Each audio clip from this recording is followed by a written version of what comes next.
The Supreme Court bench comprising Chief Justice D.Y. Chandrachud and Justices J.B. Pardiwala and Manoj Misra resumed hearing on the rape and murder of a junior doctor at R.G. Kaur Medical College and Hospital in Kolkata on August 22nd. Now, after examining the report filed by Kolkata Police, the Supreme Court questioned the timing, sequence of registration of unnatural death cases and post-mortem. The Supreme Court asked senior advocate Kapil Sibal, appearing for the West Bengal government, if it was true that the post-mortem preceded the registration of the unnatural death case.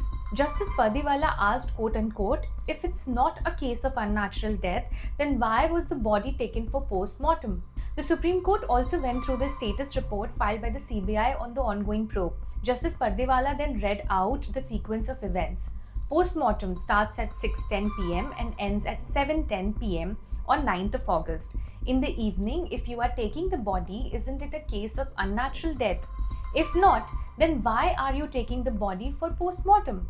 He then goes on to read out the record.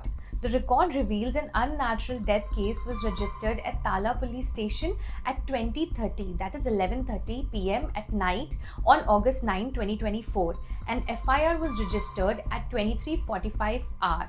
It's very surprising that a post-mortem precedes registration of unnatural death. Chief Justice of India D.Y. Chandrachud then read out the case diary and said it was very clear that the UD case was registered after the cop returned to the police station and where seized articles from the crime scene were kept. Supreme Court has directed Kolkata police officer who registered first entry about rape murder incident to appear on next hearing to disclose time.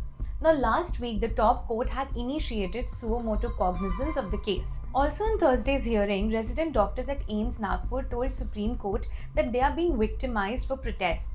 The Supreme Court has urged doctors who are on strike to return back to work and assured that no adverse action will be taken against them. In the meantime, a miscellaneous application has been filed for Resident Doctors Association for inclusion in the National Task Force. If you see the member of the National Task Force, so there is not a single representative from the RDA. So that is why we have filed the application. Most of the violence takes place against the resident doctors. So that is why we want a one person representation from the RDA.